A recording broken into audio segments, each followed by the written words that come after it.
Welcome to Samba Samba. Enjoy the video. You start by identifying the terms you want readers to find. Select a word or phrase, then open References and choose Mark Entry. This creates an XC field that Word uses to build the index. Once done, decide if you need subentries or a cross-reference so the index groups related topics logically. Make sure to use Mark All only when the term means the same everywhere. If a term appears in different contexts, mark individual occurrences to control grouping and page accuracy.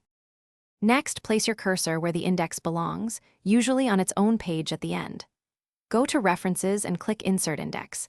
Choose the layout, number of columns, and whether to right-align page numbers.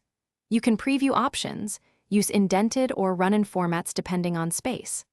Once inserted, modify the index 1/2/3 styles to match your typography so headings and subentries look consistent. Make sure to update the index after layout changes so page numbers stay correct.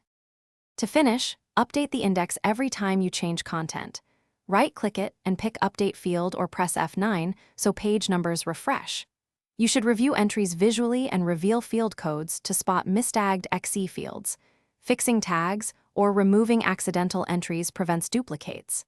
If page numbers seem off, repaginate the document and update again. Sometimes a rebuild is needed by deleting the index and reinserting it. One troubleshooting tip: if entries point to wrong pages, show field codes, fix the XE targets, then update the index. Thanks for watching. Consider subscribing if we helped you.